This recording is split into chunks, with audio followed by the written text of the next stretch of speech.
Hello po ma'am, ask ko lang po, rank 33 po ako. May pag-asa po kaya akong matawagan at kailan po kaya sila mag-start magtawag? Nakaka-stress po mag-antay. Hi teachers! Kumusta? Kumusta?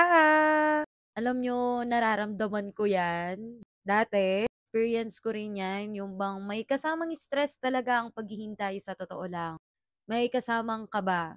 Pero etong stress natin, ilagay natin, idaan natin sa prayers. Kasi walang imposible. Ako ang ugali ko, pinagpipray ko yung mga nagtatrabaho doon, ako yung piliin, gano'n. Alam niyo ba kahit yung mag-check ng TRF ko, kahit hindi ko kilala, pagpipray ko, kung sino man po yung mag-check ng papel ko, Lord, i-guide niyo po siya. Kahit alam ko pong hindi po ka-perfect ang sagot ko, pa-perfect naman po. Gano'n. So, yung ganyan, ini-imagine niyo na, pinagpi-pray niyo na. Kahit rank 33, may pag-asang piliin. Okay, may pag-asa nga ba ang rank 33? Yes po. Opo.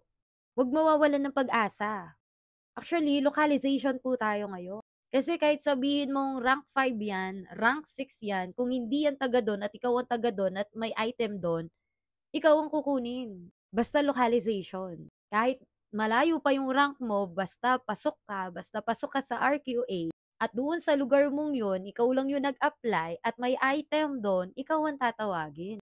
Yan ang localization. Pero, gusto nyo ba ng totoong kwento? Char! Depende yan kasi sa school, sa DO. Alam naman natin na maraming nagsasabi, iba talaga kapag may backer. Iba talaga kapag may kilala. Iba talaga kapag may connection. And hindi natin maaalis yan. Yan yung sistemang ganyan. Pero ito ang lagi kong sinasabi. Ang pinakamalakas na backer ko at ang nag-iisang backer ko lang, si God. Kasi kumpara dun ka sa lugar na yon, ibibigay niya. Kahit maraming nagbablock, nagbibigay ng mga sabi-sabi, pag dun ka ilalagay ni Lord, pag para dun ka, may purpose siya sa'yo, dun ka. Kahit may mag-unahan pa dyan, kahit may idikit pa dyan, or sino man, or anuman, pag para dun ka.